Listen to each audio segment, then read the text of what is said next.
श्री राम जय राम जय जय राम। श्री राम जय राम जय जय राम। श्री राम जय राम जय जय राम।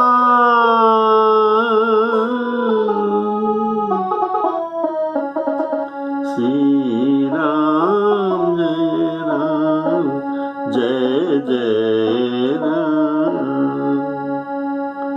श्री राम जय राम जय जय राम।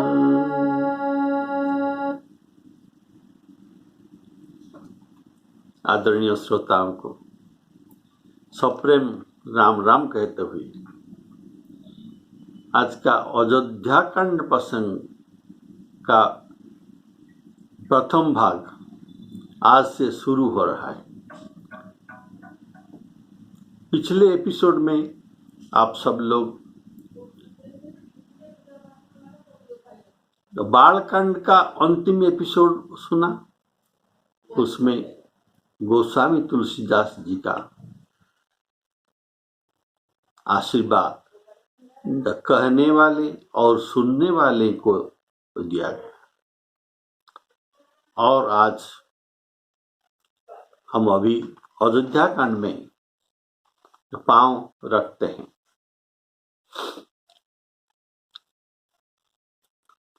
गोस्वामी जी अयोध्या कांड में पहले मंगलाचरण में गुरु शंकर रूपेण शिवजी के वंदना करते हैं,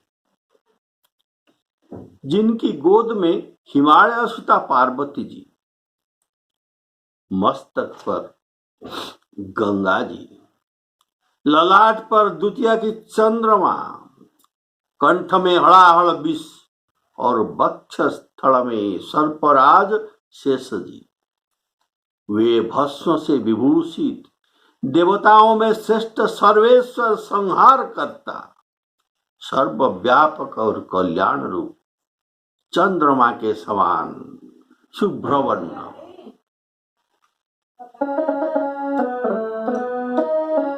कर्पूर गौरम करुणावतारं संसार सारं भुजगेन्द्रहारं सदा वसन्तं हृदयारविन्दे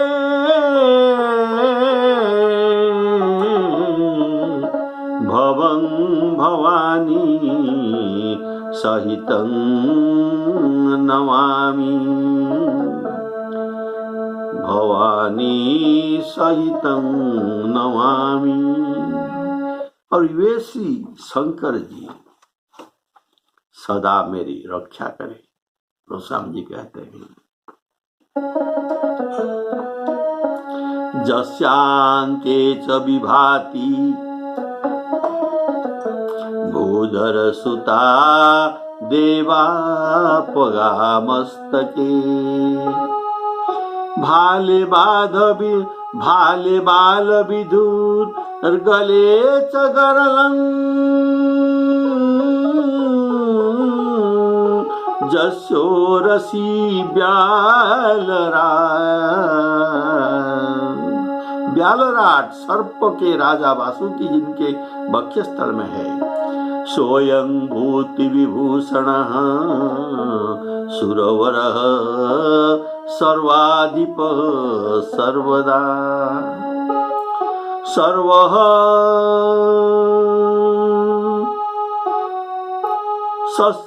सर्वगतः शिवः शशिनिभः चंद्रमा के समान शुभ्रवर्ण श्री शंकरं पातु मां। श्री शंकर पातु मां।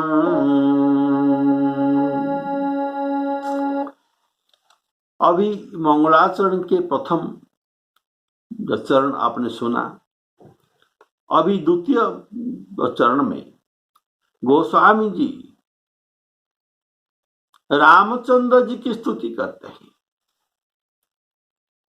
जो कि रघुकुल को आनंद देने वाले श्री रामचंद्र जी के मुखारविंद, जिन मुखारविंद को प्रातः स्मरण किया जाता है। प्रातः स्मरामि रघुनाथ मुखारविंदं मंदस्मित मधुर भासी विशाल भालं, मंदस्मित मधुर भासी विशाल नेत्रं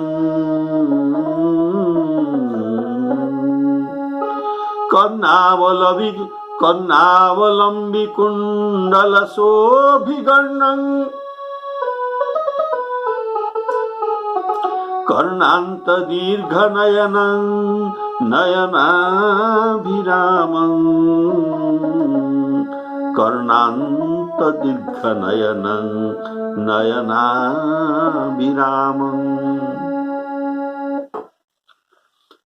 ये वे श्री रामचंद्र जी की मुखारबिंद की शोभा, राज्याभिषेक की बात सुनकर न तो प्रसन्नता को प्राप्त हुई और न वनवास के दुख से उनका मन मणि न हुआ।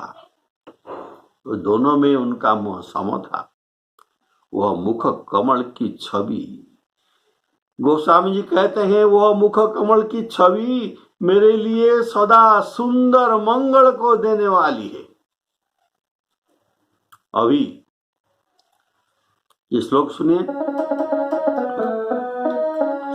प्रसन्नता यान गताभिषेक तथा न मम्ले वनवास दुःखतः मुखाम्बुजसी रघुनंदनस्य मैं सदास्तु सा मंजुल मंगल प्रदा मंजुल मंगल प्रदा। मंगलाचरण में सीताराम जी के जुगल मूर्ति का स्मरण करते हैं। कारण जुगल सरकार का ध्यान गोस्वामी तुलसीदास जी के लिए कल्प वृक्ष के समान है और ये मनचाहा फल देने वाले हैं। इसीलिए गोस्वामी जी कहते हैं, राम बाम दिशि जानकी लक्ष्मण दाहिनी ओर ध्यान सकल कल्याणमय सुरतरु तुलसी तो सुरतरु तुलसी तो। नीले कमल के समान जिनके वर्ण श्याम वर्ण वे राम जी, और कोमल जिनके अंग है, और श्री सीता जी जिनके वाम भाग में विराजमान है और हाथों में अमोघ बाण और सुंदर धनुष धारण किए हुए हैं, उन रघुवंशी के स्वामी श्री रामचंद्र जी को मैं नमस्कार करता हूं।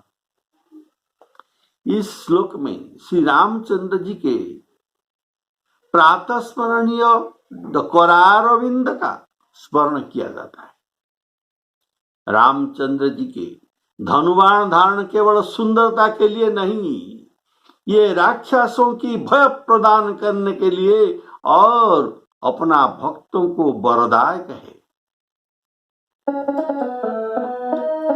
प्रातः स्मरामि रघुनाथ करारविंदं रक्षो गणेभ्य भयदं वरदं निजेभ्य वरदं निजेभ्य जदराज संसदि विभज्य महेश चापं सीता कर ग्रहण सपदि मंगलमापसद्य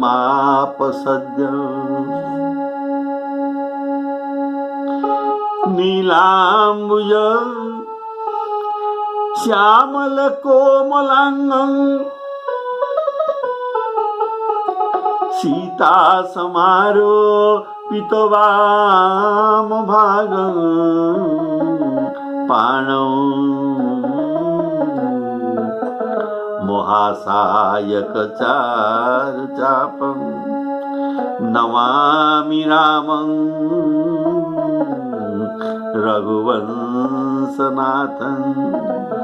नमामि रामं रघुवंशनाथं। अब मंगलाचरण के चौथा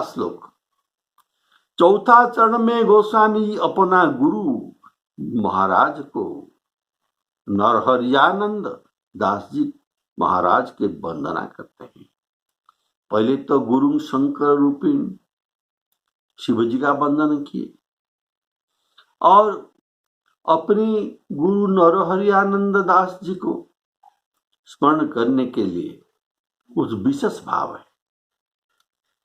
कारण अयोध्या कांड में प्रमुख चरित्र भरत जी का है, तो भरत जी के चरित्र वर्णन करना है। पुण्य श्लोक भक्त प्रवर भरत जी के चरित्र वर्णन करने में ऐसा साधारण मन उसका वर्णन नहीं कर सकता। जिनके मन में मलिन है, मन रूपी दर्पण में मलिन छा गया है, वे वर्णन नहीं कर सकता। तो गोस्वामी जी सोचते हैं मेरे तो ये मन रूपी दर्पण में तो मलिन है। मुकुर मलिन और नयन विहीना राम रूप देखहि कि विदिना। इसलिए ये मन रूपी दर्पण को पहले साफ करना चाहिए। तो कैसे करूं ऐसा सोच के अपने गुरु के पदरज को ध्यान करते हैं। बोलिए सियावर रामचंद्र की जय।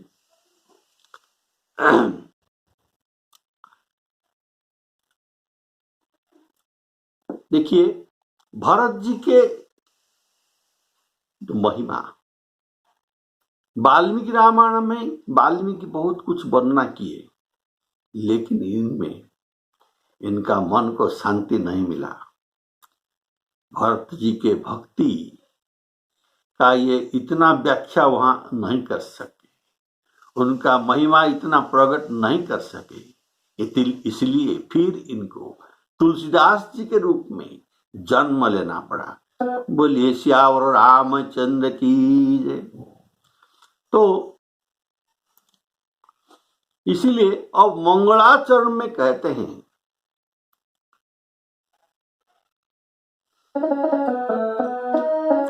श्री गुरु चरण सरोज रज। श्री गुरु चरण पाद कमल के रज का स्मरण करते हैं। श्री गुरु चरण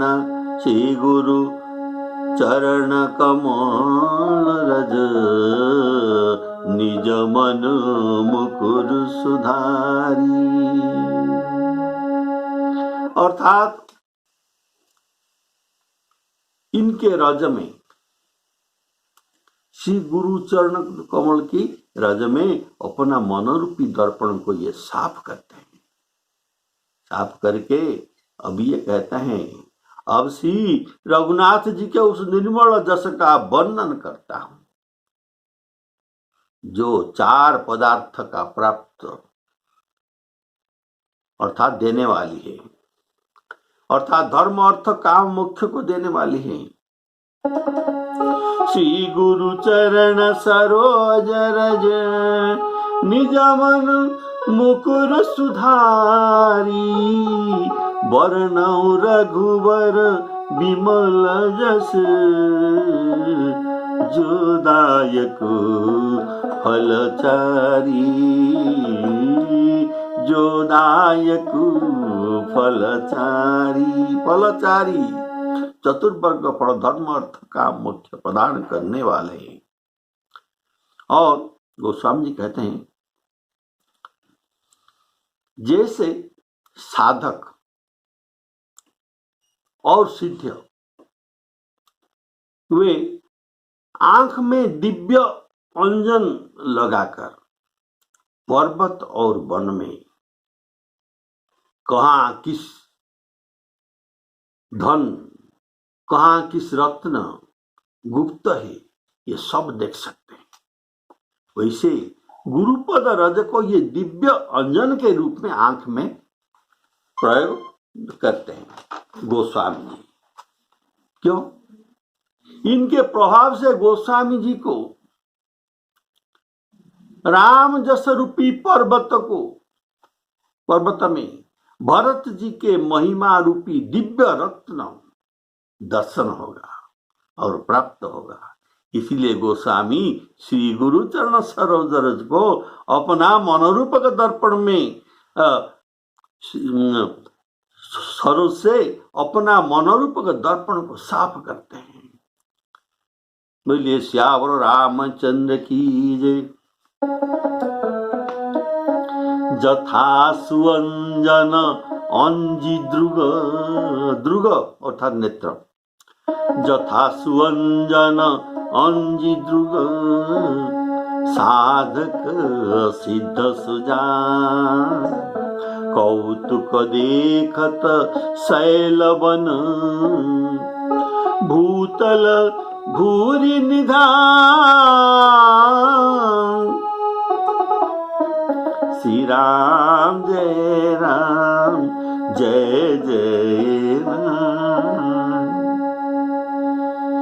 अब अयोध्या कांड के मंगलाचरण करने के बाद गोस्वामी जी अयोध्या कांड का विषय वस्तु का वर्णन करते हैं। ये कहते हैं जब से श्री रामचंद्र जी विवाह करके घर आए तब से अयोध्या में नए मंगल हो रहे हैं और आनंद के बधावे बज रहे हैं। 14 लोक रूपी, 14 भुवन रूपी बड़े भारी पर्वत पर पुण्य रूपी मेघ, सुख रूपी जल वर्षा कर रहे हैं। बोलिए श्यावर रामचंद्र की।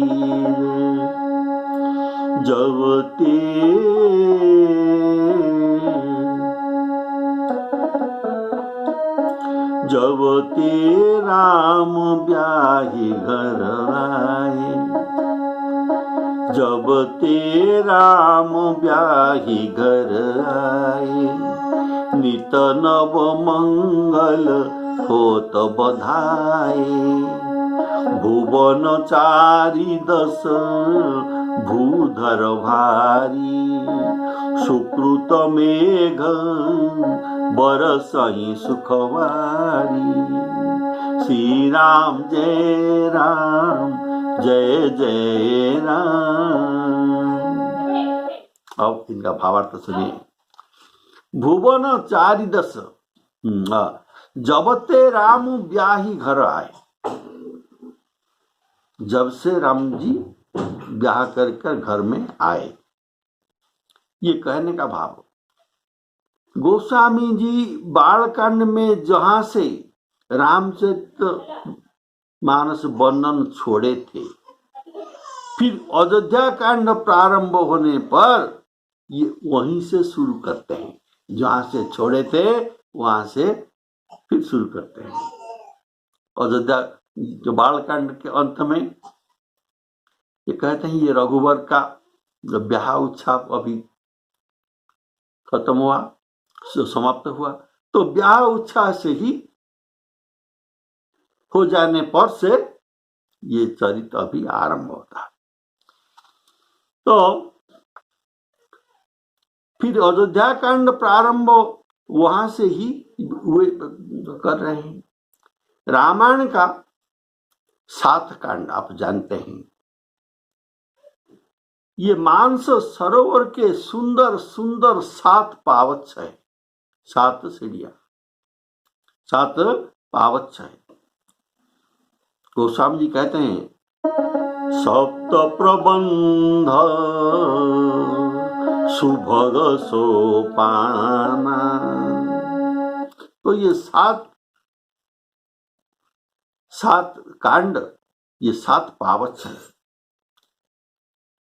तो जैसे एक पावच से दूसरी पावच जोड़ा दिया जाता है,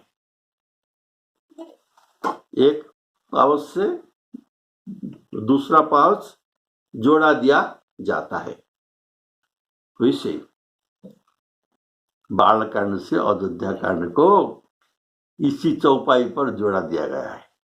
बोलिए श्याम रामचंद्र की जय। गोस्वामी जी कहते हैं नित नव मंगल मोद बधाई, अर्थात अयोध्या में नित्य मंगल अर्थात नित्य विवाह उत्सव हो रहे हैं। तो वो कैसे? मंगल का अर्थ है विवाह उत्सव। कारण जनकपुर में जिन जिन कन्याओं के विवाह नहीं हो पाया था, लेकिन बारात के वर पक्ष का जो लड़का थे वे उनका पसंदीद थे, लेकिन अच्छा लग्न नहीं मिला। और जो कुछ दिन राजा ठहरने के लिए इच्छा नहीं करते, जल्दी आना है, इसीलिए क्या किया गया, ये सब कन्याओं को बारातियों ने साथ में लेकर अयोध्या आ गए थे। बोलिए श्याम रामचंद्र की। अब इसी कन्याओं का विवाह अभी अयोध्या में हो रहा है, इसीलिए नित्य मंगल हो रहा है। और भुवन चारी 10 भूधर भारी। भुवन 4 10 अर्थात 14 भुवन, भूर्भुव स्व तप, जितना ये लोक है वह 14 भुवन। ये 14 भुवन को पर्वतों के उपमा दिया गया है। तो पर्वतों में जो वर्षा होता है, पर्वत के ऊपर मेघ वर्षा करते हैं। तो सुकृत का भाव है पुण्य, सुकृत का अर्थ है पुण्य। तो पुण्य के प्रभाव से हमें सुख मिलता है और पाप के प्रभाव से हमको दुख मिलता है। तो पुण्य के प्रभाव से सुख मिलता है। तो लोगों को अयोध्या के वासियों को पुण्यवंत कहा गया है। ये पुण्यवंत लोग हैं मेघ। ये लोगों को पुण्य मेघ है। जैसे पर्वत के ऊपर जल बरसाता है, वैसे लोगों के पुण्य के प्रभाव से उनके सुकृत रूपी मेघ, उनके पुण्य रूपी मेघ उनके ऊपर सुख जल वर्षा कर रहा है। तो इसलिए इनको सदा सुख अभी प्राप्त हो रहा है। बोलिए श्याम रामचंद्र की जय। तो वैसे लोगों के पुण्य के प्रभाव से उनके सुकृत रूपी मेघ सुख का जल बारिश कर रहा है और रिद्धि सिद्धि और संपत्ति रूपी नदियां, सुंदर सुंदर नदियां, जैसे गंगा जमुना सरस्वती सुंदर सुंदर नदियां, वैसे यहाँ रूपक में गोस्वामी रिद्धि सिद्धि और संपत्ति, ये तीनों को भी वो नदियां का रूप दिया है। और ये नदियां उमड़ उमड़ कर दौड़ते दौड़ते हुए अयोध्या ये समुद्र को जा रहे हैं। ये समुद्र का नाम है अयोध्या समुद्र। रिद्धि सिद्धि संपत्ति ये तीनों नदियां अयोध्या के समुद्र में गिरने के लिए, उनको जल देने के लिए ये दौड़ते दौड़ते जा रहे हैं। अयोध्या रूपी सागर में उनमें नगर निवासी स्त्री पुरुष, अयोध्या रूपी सागर अर्थात ये उनमें नगर निवासी स्त्री पुरुष जो है, सागर को रत्नाकर कहा जाता है। तो अयोध्या रूपी सागर में रत्न कौन है? अयोध्या रूपी सागर में ये मणि और रत्न है उनके अवधवासियों। तो अयोध्या रूपी सागर में उनमें नगरवासियां स्त्री पुरुष अच्छे जाति के मणियां हैं, जो सब प्रकार से पवित्र मणि है और अमूल्य और सुंदर है। अर्थात समुद्र स्वयं पूर्ण है। समुद्र तो कभी किसी को जल की आशा नहीं करता, कारण ये पूर्ण है। तो नदी के जल को उनका बिल्कुल आशा नहीं, उनकी अपेक्षा नहीं, किंतु सरिता अर्थात नदी स्वतः प्रवृत्त समुद्र में प्रवेश करके जल ढालते हैं, जल ढालते हैं। गोस्वामी जी कहते हैं, जिमी सरिता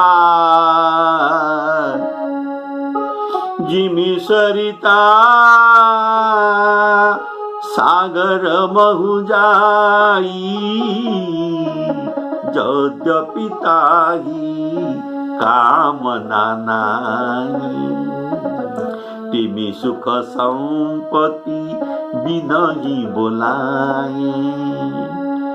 ऐसे ही सुख संपत्ति रूप नदी बिना बुलाने पर भी जाकर वहां पहुंच जाते हैं।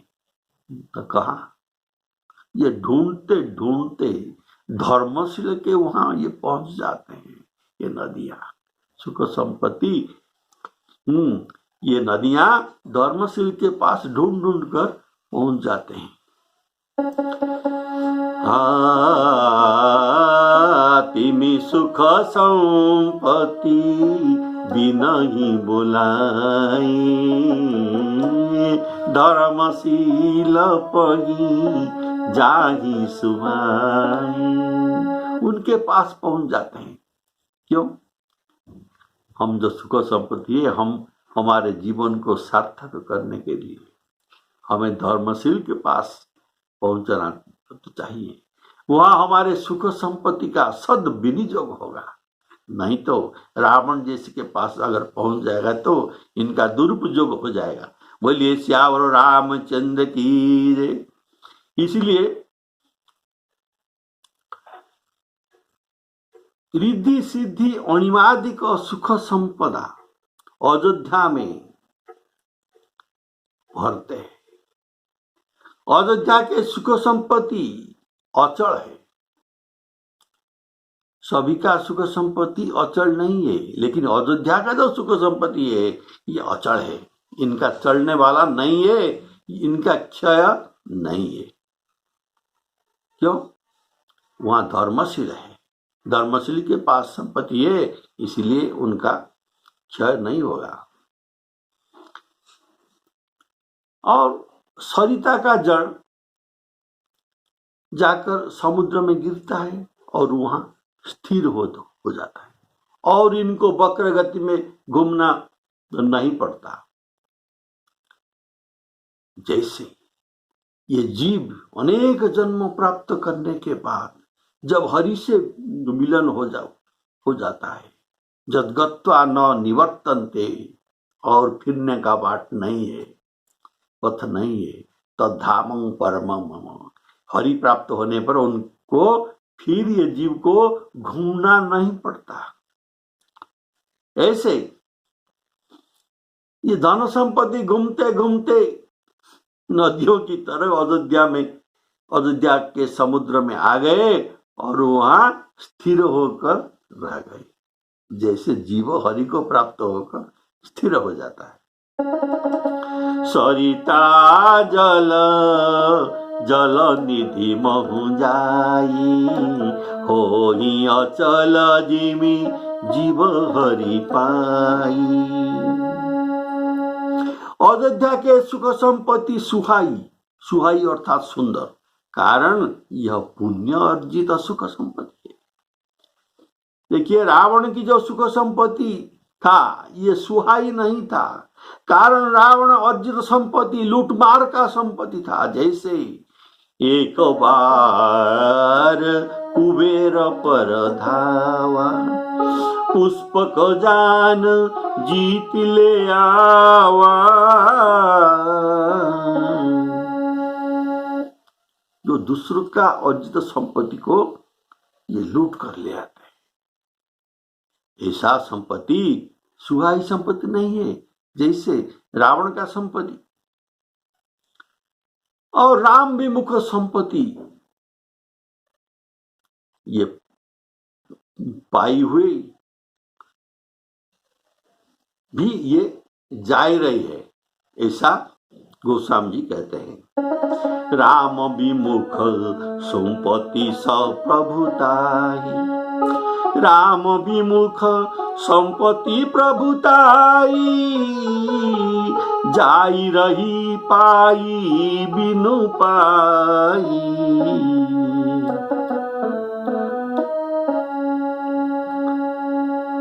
जैसे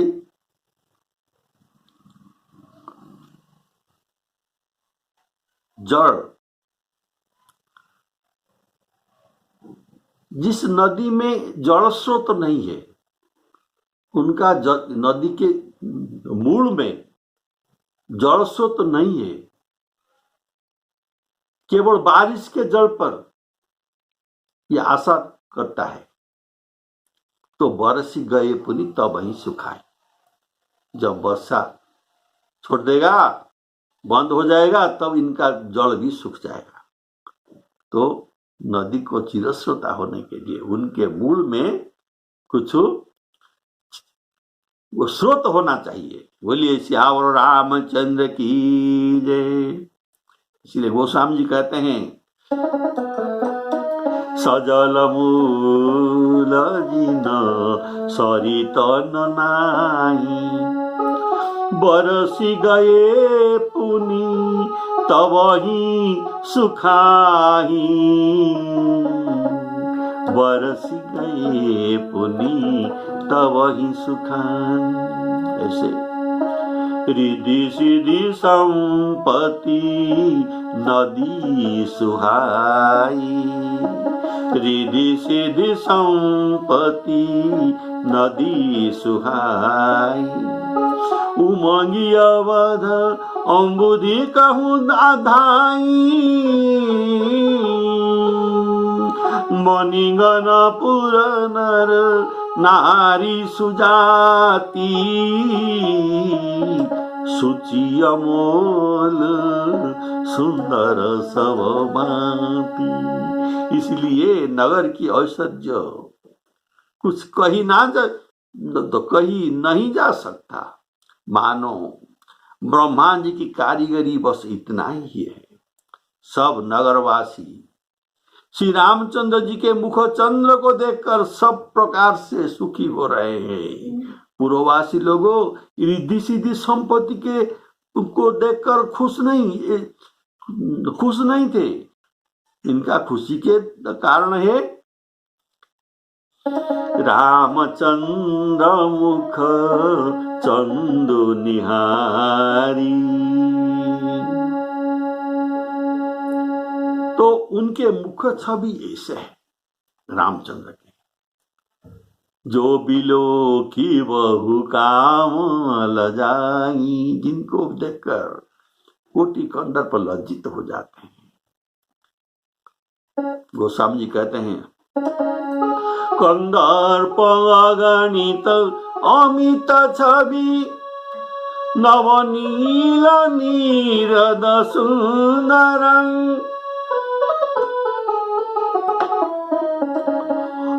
पटपीत मानहु तडित छवि नौमी जनक सुतावरं श्री रामचंद्र कृपालु भजु मन हरण भव भय दारुण। इसलिए श्री राम जी के वन गमन के समय उनके सुरदुर्लभ सुख भवन को ये त्याग देते हैं। अयोध्यावासी राम जी के पीछे पीछे चलते हैं। उनके कहना है कि राम जी के बदल में उनके सुख संपत्ति तुच्छ है। इसलिए कहते हैं जरऊ संपत्ति सदन सुख सुद मातु पितु भाई सन्मुख होत जो राम पद करत न सहाई।